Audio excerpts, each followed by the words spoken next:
The view in South Florida is very much like it is in the rest of the country at this point, and pretty much the rest of the world. Very strange times we're living in. There's a famous attributed to Chinese proverb that's supposed to be more of a curse, may you live in interesting times, and I think that's really where we are right now. So as it is in most of the world right now, the schools are closed, businesses are closed, most things are closed. They've told us to stay home, not get together in large groups, all those things. So I really haven't driven my car. In fact, the only time we've gone out, a couple of times we went to the grocery store, we drove my wife's car so that we could get gas. And otherwise, I haven't driven my Tesla in, it's probably 5 or 6 days now. It's been sitting in the garage. So I followed the recommendation and I left it charging for the entire time that I've been home. So it's just been sitting in my garage charging. So you'll see it's still plugged in over here. So I've left it plugged in for these 6 days, and I've just the recommendation is to let it trickle charge if you're not going to be driving it for a period of time. Now, if it had only been like maybe 1 or 2 days, I probably would have gone ahead and unplugged it. But the fact that it's been multiple days now, I just went ahead and left it plugged in. The concept is the car uses a small amount of energy periodically to look for software updates, to do any cooling of the batteries, not a problem because it's here in the garage, or any other things that might come up that the car needs to do functionally. So the battery will discharge normally a small percentage while it sits in the garage. So by leaving it plugged in, you're maintaining the battery level and making sure the battery life stays strong. It turns it on and off as it needs to. It doesn't continue to charge the entire time. So that's the way this works. Now, at some point in the next day or so, I'll go ahead and pull it out and just drive it around the neighborhood because it needs to be driven a little bit. And we'll just go around and see something. I don't know, maybe we'll just visit our neighbors and not even go in their house and just go around and see it. In the meantime, there was a software update that was put on the car. So I want to see what the software update looks like because I haven't actually been out to check it out. I put the software update on the car a couple of days ago, but then didn't come out and look at it. So let's have a look and see what the software update has in it. Let's get in here. Let's see. What do we get? Bluetooth improvement. Oh, that's interesting.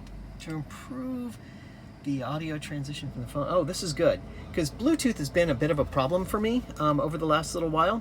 Occasionally, the Bluetooth doesn't work when I walk up to the car, and I have to actually take my phone out and actually turn the phone on in order to unlock the car. So that's interesting. I guess they noticed that. So yeah, and sometimes it takes a little bit for it to recognize that I'm in the car. Improved voice command reliability. I didn't notice any problems with the voice commands, but then I don't really use them, so that's not so much of an issue. And then any other previous releases. So this is it.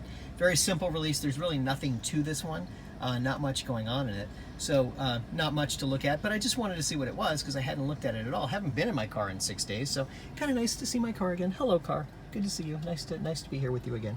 And like I said, hopefully I'll get a chance to drive it a little bit later. Just take it around the neighborhood or something. So that'll be interesting. So a little oddity for you. This is just an unusual circumstance that happened. Before I got the Tesla, I had a van, as I've told you. And a couple of times I've had to go places where I needed a van or a larger vehicle. So I rented one and I've gone places and that's just fine. This time my son is actually up at a university and he's being told he has to go home. And so I have to go get him. So not only does he have to go home, he has to move out of his dorm room. And that means that I need to rent a van to go up and get him. At this time, getting a van and getting around to be able to go pick him up is a little bit tricky. So I'm in an interesting conundrum here. It's not a huge deal, but it's the first time that I've actually thought to myself, wow, maybe I should have kept the van. Not that I really wanted the van or anything, but it's the first time that that's happened where actually getting a van and doing the logistics of getting it and driving up there and picking him up is a little bit complicated. It's not as easy as just going to the local store where they have a car rental place and just being able to rent a van and take it up there. Because it's been easy every other time. But this time it's just a little more complicated because some of them are closed, some of them are open. It's one of those things where you're supposed to be staying home. What do you do? What are the choices that you have available to you here? And I don't know what the right answer is. I'm going to have to figure it out. But I know that I can't fit his stuff inside this car.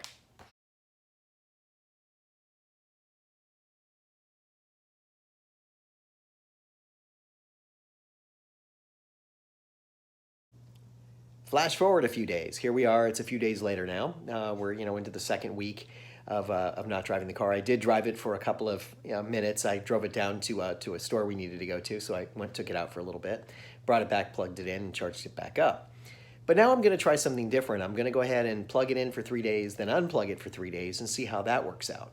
I don't think it's going to be much of a difference. It's just going to continue to give it a little bit of a charge. Remember, the car will always be consuming a small amount of energy even while it's parked.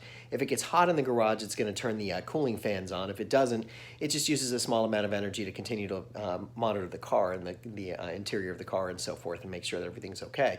And it's always looking for software updates and providing data back. So there is a small amount of energy that's being used anyway, expended. So I'm going to see if it actually takes a little bit of energy every time I plug it back in after 3 days, because I'm curious how much energy it's going to take. So we'll try 3 on 3 off and see how that goes and see what's different. Just kind of an interesting thing, trying to keep track of what the mileage looks like. It's hard to keep track of both the mileage and what it looks like as far as the energy it uses, because some energy is used without driving the car. So we'll see what that looks like as we get into it.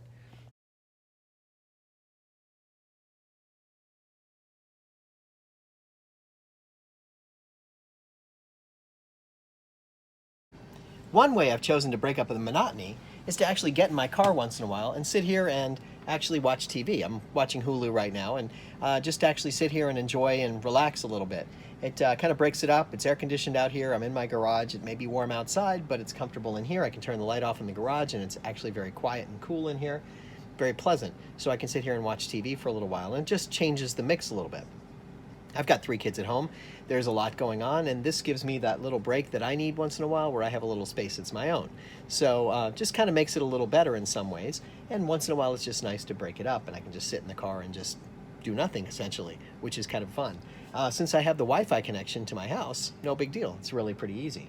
And I actually kind of enjoy it. It's just sort of a respite once in a while where I'm just in the car and doing a whole lot of basically nothing. It's a nice little break once in a while. Like I said, I just need to break up the monotony. And then also I can get in the back seat and sometimes I just sit in the back seat and I'm just sitting on my laptop doing a little work because it's air conditioned, it's comfortable, it's quiet. I'll take conference calls out here sometimes and maybe even take a little bit of a nap once in a while and just kind of relax a little bit because it beats the alternative of sitting inside. And breaks it up a little bit and makes me feel like I'm actually in an office. Even though I can't drive my car, I can actually sit here and do a little work. Right now I have the seat back a little bit because I was sitting in the front seat, but I can always move the seat up a little bit and just have a little more room to work. I can put a few papers here on the seat next to me and get some stuff done. That's not all bad.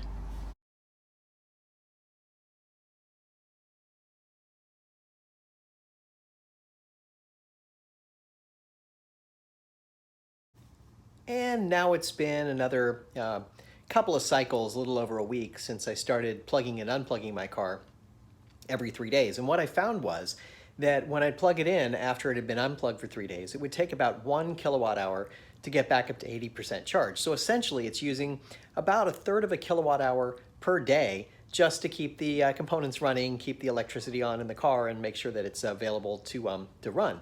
So it's maintaining its own systems that way. Now, it's not particularly hot right now, so the fans are not coming on in the garage here. It may use a little bit more when it's a little bit warmer because it has to keep the batteries cool. But overall, that's what it's looking like right now. So just kind of an interesting thing when I thought about it. I'm like, oh, a third of a kilowatt hour a day. It's not very much that it's using when it's just parked like this. So kind of interesting. Now, the other thing that happened was I noticed the other day then another software update came in, and I was kind of surprised by that.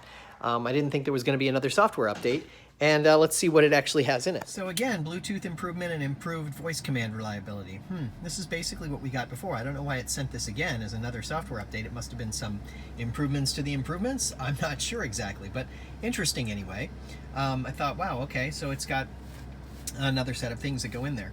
Now, as far as driving the car, pretty much it's been sitting in the garage for the better part of a month. Now, about every week and a half or so, I've been getting it out and taking it up to like the grocery store and picking up whatever we need, and just driving around the neighborhood a little bit just to give it a little bit of drivability.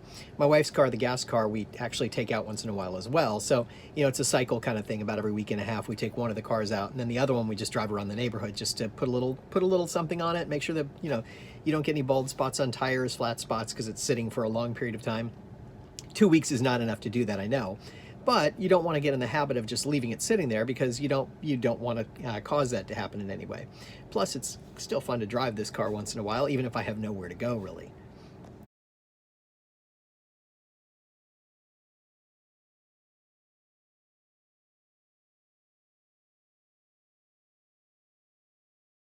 So while I was home, we decided to do our taxes.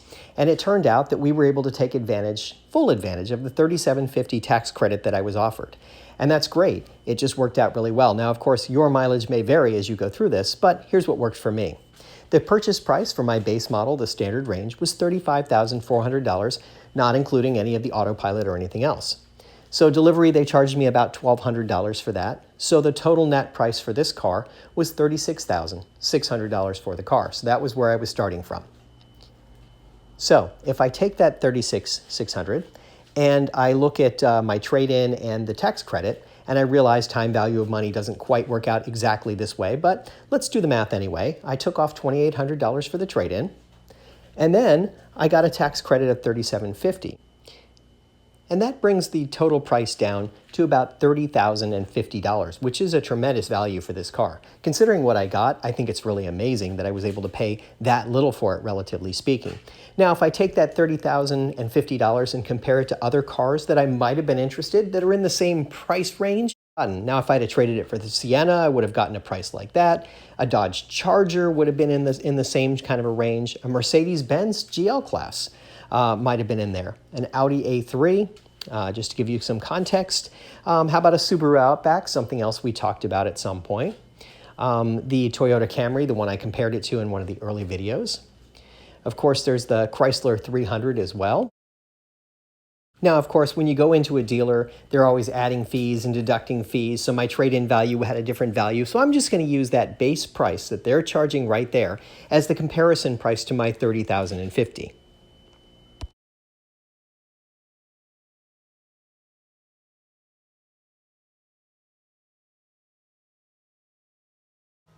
Well, it's been a minute, or maybe it's actually more like a month, that my car has mostly been sitting here in the garage. I've driven it a couple of times just around the neighborhood, nothing much to say about that. And I've also used it as my mobile office since everybody's home at the house and we're all quarantined in the house here, staying at home. All the kids are here, my son's home from college, everybody's here. The only quiet space I can find to work in is my car. So it's worked out well actually to actually have this and be able to sit in the car. So I'll sit in the back seat sometimes and actually do some work. I've sat in the front seat a couple of times and done some work. It's actually kind of comfortable, strangely and oddly, and I sit in my garage here with the garage door closed, and I turn the AC on in it, and it's fine. It's, you know, it's a nice place to work. I can't really spread out per se, but I can actually sit there and work, and it's kind of nice. And because the TV is there, or the radio, whichever I prefer, I get a little bit of entertainment while I'm there. Now, one very trivial first world problem that I've had, if you're getting in the car and you sit down in the back seat or the front seat for that matter, as long as it's not the driver's seat, and you actually turn the AC on, you can use the app to do that. I can actually sit there and be comfortable, but after a few minutes, if I'm listening to the radio, the TV actually turns off. The monitor panel turns off and you can't watch anything anymore. It just shuts itself off. If you're actually watching a video, which you have to actually kind of finagle to do because you have to kind of work around and be able to climb up there to push the button or reach across from the passenger seat to do it. If you're actually watching a video, it will stay on for that period of time, but you have to actually have, it's awkward. Let me show you why. Get in the car here, and you can see I have the screen available to me at the moment, and that's terrific. And I can do some different things, so I can sit here and go, okay, I'm gonna watch some Netflix or something, right? So I'll go to Netflix. And I'm gonna close the door right now. So here we go, closing the door. Oh, but when I close the door, it resets back to this screen, and I can't get out of this screen. It's impossible to get out of this screen because I'm in the passenger seat. Same thing if I'm in the back seat. Really complicated because I have the plug plugged in. If I unplug it, yes, I can get to it again. So it's really kind of weird how that works. So if I actually just open it up, the door's just slightly open, it'll come on. Like I said, first world problem, kind of silly. Look at that. It's been dictating what I took. That's funny. Anyway, the problem is that, you know, once you're doing that, as soon as you close the door, you have a problem with the charging being on, and you can't do anything. So if I unplug the charger, then it works fine. So if I just go unplug the charger, let's go do that a second so I can show you. Around here, and unplug her. Just put it on my rack there, and we'll get in the car. Now when I close the door, it should stay on. So if I start Netflix, let's say, and I close the door, oh, it actually just shut off. I didn't notice that before. That's interesting. Oh, but I can bring it back on just by closing the door. And by touching the screen, I can bring it back on. So it should still come on at this point. And I should be able to watch something. So that would work. Same if I'm sitting in the back seat. If I'm in the back seat, it's the same basic problem. I'll open the door here, get out. It turned the screen off when I got out, turned it back on when I got in. And by just closing the door, I caused the screen to go blank, but I can still turn it on the same way. Reaching from the back seat, I can do that and actually start it. So it's actually kind of nice to be able to play and work and do the things I need to do, so I can actually kind of enjoy and relax. Very quiet in here, which is terrific. That's one of the best parts about this. And of course I can stream my phone to the audio on the car too if I want to, so I can actually listen to the audio right there on the car. The problem is that at some point, if I haven't touched anything on the screen will go blank at some point.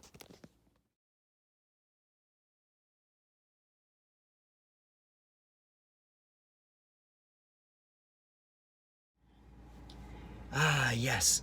Sweet, sweet air conditioning. Now the weather hasn't gotten too bad here in South Florida yet. It's in the low 80s here in the garage, Fahrenheit, and the humidity is a little bit low, but it does get uncomfortable after a few minutes of sitting in the car. The stale air, because of the fact that it's so nicely worked out that you're comfortable in here, that it's soundproof and whatever, it actually can get a little uncomfortable over time. So there you are. That's my story about my Tesla and what I've been doing with it for the last month or so. Really haven't driven it much. I think I've only put like maybe 10 or 15 miles on it over the course of a month because it's mostly been parked here in my garage. But hopefully over the next little while we'll be able to get out again and start using it. For the short term, just dealing with whatever at this point. So that's it. I think that's all the story I have to tell right now. I'm not really getting much out of the car, and I'm not really using the app at the moment. I'm not working on my own app development. I have a couple of ideas on things I've been playing with, but haven't worked on it a whole lot since then just because there's really nothing to do with it because I'm not driving it.